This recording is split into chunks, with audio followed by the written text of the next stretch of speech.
Well, what's going on, guys? JSGC here, back again for a quick video. I'm going to do my reaction to Manchester City's Champions League game against Feyenoord. City 3-0 up, 15 minutes to go inside 14 minutes. Blew a 3-goal lead, and City end up ending their 5-game losing streak, but picking up just a draw rather than the much needed win. So we're going to digest that very quickly. So if you are new around here, do subscribe, do leave a thumbs up on the video, get your thoughts in the comments below.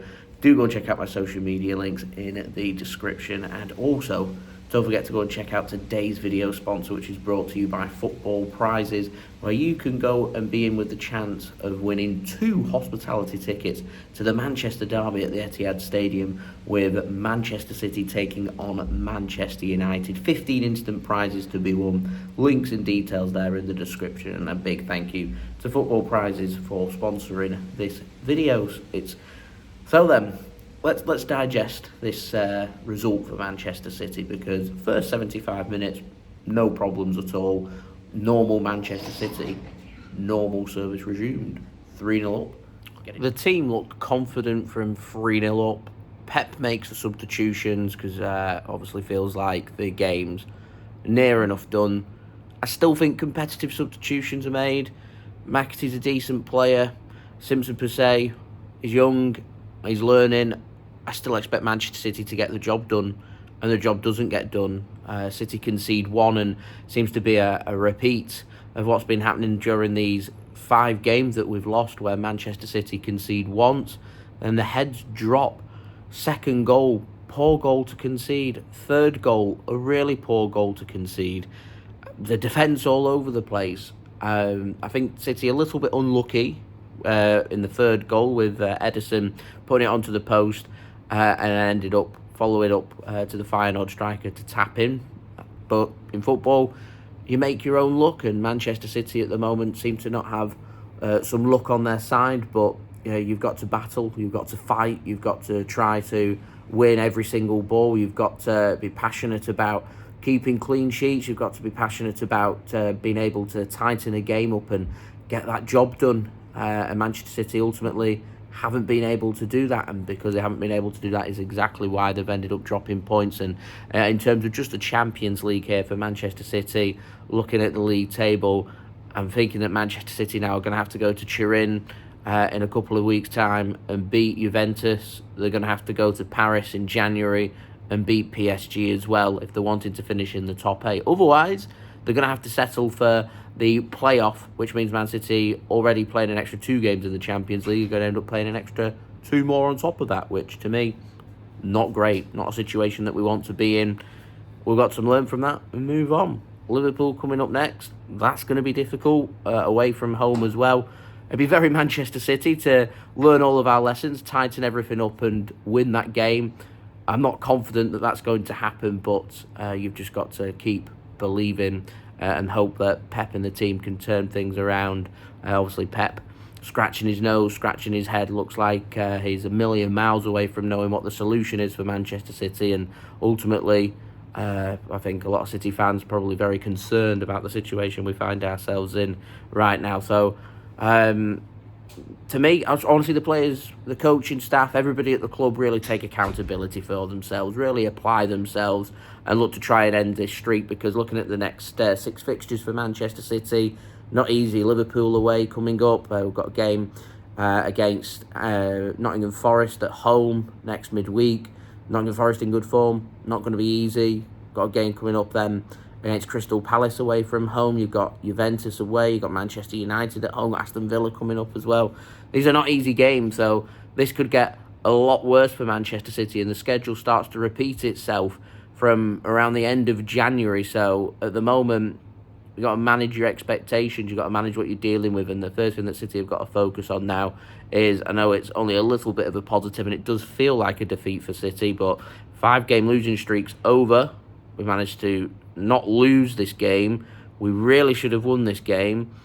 If we can go to Anfield, even just get a result, gives you a bit of confidence to say, actually, we do know what it takes for what we need to do. Try and turn these losses into draws and into wins, and you start to move from there. But City just look a million miles away from where they want to be, and there's a whole host of reasons as to why this is.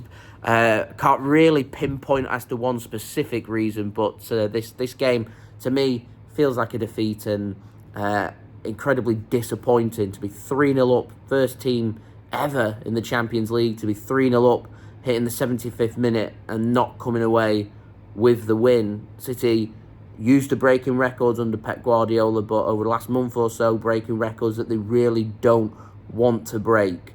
How do you end it? What do you do? Where do we go from here? Back to that question again. Do let me know, guys, in the comments below. As you can see, not in my normal background, currently on holiday, trying to relax. It'd help if Manchester City could go and grab a win or two, but we're here. Where do we go from here? Get your thoughts, guys, in the comments.